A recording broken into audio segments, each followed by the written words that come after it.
Welcome to the Books Bible Study. We are here continuing Genesis chapter 46, verse 1. So Israel took his journey with all that he had and came to Beersheba and offered sacrifices to the God of his father Isaac. Verse 2. Then God spoke to Israel in the visions of the night and said, Jacob, Jacob. And he said, Here I am. Verse 3. So he said, I am God, the God of your father. Do not fear to go down to Egypt, for I will make of you a great nation there. Verse 4. I will go down with you to Egypt, and I will also surely bring you up again, and Joseph will put his hands on your eyes. So Israel is taking the journey to Egypt at Joseph's request, right? And God continues to confirm his promise of protection and his promise of posterity.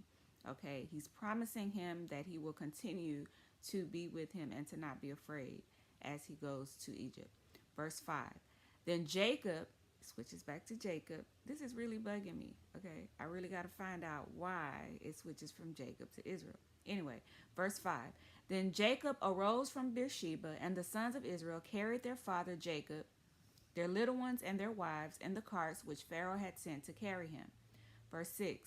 So they took their livestock and their goods, which they had acquired in the land of Canaan, and went to Egypt, Jacob and all his descendants with him.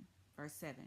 His sons and his sons' sons, his daughters and his sons' daughters, and all his descendants he brought with him to Egypt. So everybody went, the entire family. Verse 8. Now these were the names of the children of Israel, Jacob and his sons, who went to Egypt. Reuben was Jacob's firstborn. Verse 9. The sons of Reuben were Hanok. Hanok is the same as Enoch. These are not two different names. It's the same name, but it's passed through different languages. So Hebrew to Greek, right?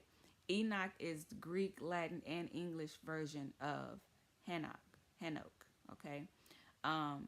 Another son of Reuben was Palu.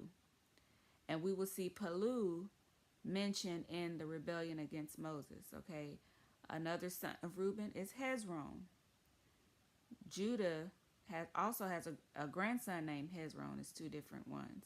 And also Carmi is the son of Reuben. Judah also has a grandson named Carmi. So you see how the names can kind of go from one generation, one bloodline to the next, okay? Then verse 10, the sons of Simeon were Yemuel, Yamin, Ohad, Yalkin, Zohar, and Shaul, the son of a Canaanite woman. So he's specifying a child outside of their general, they're not marrying from inside of Abraham's lineage, right? Verse 11, the sons of Levi. And remember the Levites, they worked in the tabernacle, right? They were the priests, the gatekeepers, the singers, etc. So Levi's sons were Gershon. Okay, Gershon is one of Levi's sons. The Gershonites in David's time were the singers, the gatekeepers, and treasurers. But in Moses' time, they were in charge of the fabrics of the temporary tabernacle, the one they would take down and move with them, like the curtains and things like that. Kohath, also a son of Levi. Kohath is the grandfather of Moses, Aaron, and Miriam. And the Kohathites also, they transported the sacred objects of the tabernacle. And Merari, son of Levi, they were in charge of the frames, the posts, the more heavier components of the tabernacle. And they were also singers and instrumentalists, okay? So those are the sons of Levi. Then you have verse 12. The sons of Judah were Er, Onan, Shelah, Peretz, and Zerah. But Er and Onan died in the land of Canaan. Remember, for their wickedness, God killed them. And remember, Judah's last two sons, Peretz and Zerah, were by his daughter-in-law, Tamar, who pretended to be a harlot, right? Because after the husband died, after Er died, Onan did not go into her to give his brother heir. And when Shelah was an adult, Judah didn't give it to her, so give him to her to wife. So she decided to play a harlot to get her an heir. Okay. So the sons of Perez were Hezron and Hamul. Hezron, okay, is Boaz, Ruth's second husband, right? Hezron is Boaz's great great grandfather.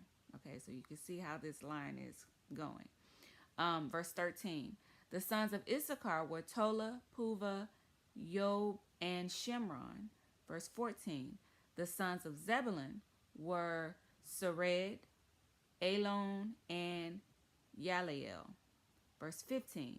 These were the sons of Leah, whom she bore to Jacob in Padan Aram with his daughter Dinah. All the persons, his sons and his daughters, were 33. So up until this point, Leah's whole generation, sons and daughters are 33 persons. Okay, then it continues, right? Because he had more wives, more sons. Verse 16. The sons of Gad were Ziphion, Hagi, Shuni, Azbon, Ari, Arodi, and Oreli. Okay, so these were the sons of Gad. And the Gadites were the fighters of the tribe. They were valiant men of war. Okay, verse 17. The sons of Asher were Yimnah, Yishva, Yishvi, and Beriah, and Sirah, their sister. And the sons of Beriah were Heber and Malchiel. Verse 18. These were the sons of Zilpah, whom Laban gave to Leah his daughter, and these she bore to Jacob, 16 persons. Okay. Then verse 19. The sons of Rachel, Jacob's wife, were Joseph and Benjamin. Right. Verse 20. And to Joseph in the land of Egypt were born Manasseh and Ephraim, whom Asenath, the daughter of Potipharah, priest of On, bore to him. So Ephraim is the forefather of Joshua, who became the leader of the Israelites after Moses. Okay, so you're starting to see, if you know any of the stories of the Bible, this chapter you're starting to see where they come from, out of the tribes of Israel. Okay, verse 21. The sons of Benjamin were Bela, Becher, Ashbel, Gera, Naaman, Ahi, Rosh, Mupim, Hupim, and Ard. Okay, these are the Benjamites. And they were known for their courage and their military skill, and later, because of their wickedness, almost being completely erased from the tribes. And we'll read about that later. And this is also the tribe where they have their first king from, which is Saul, right? Saul, Jonathan, Saul's son, they come from the Benjamites.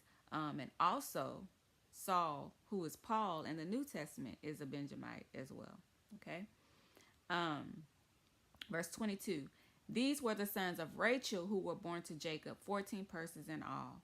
Verse 23. The son of Dan was Hushim. Okay. So even though it only lists one son that came on the way to Egypt, this tribe was also known for its military and ends up becoming one of the largest tribes under Judah. Okay. And Samson, Samson and Delilah. Samson is from Dan's lineage. Samson was a judge that judged Israel for 20 years up until he was tricked by Delilah, right, and captured. So verse 24, the sons of Naphtali were Yaziel, Guni, and Yezer, and Shillam. Verse 25, these were the sons of Bilhah, whom Laban gave to Rachel his daughter, and she bore these to Jacob, 7 persons in all. Verse 26. So you kind of see, even though it may have been few in number originally, they grow so large so fast. Okay. And we'll see once we have to start naming all of them. Okay.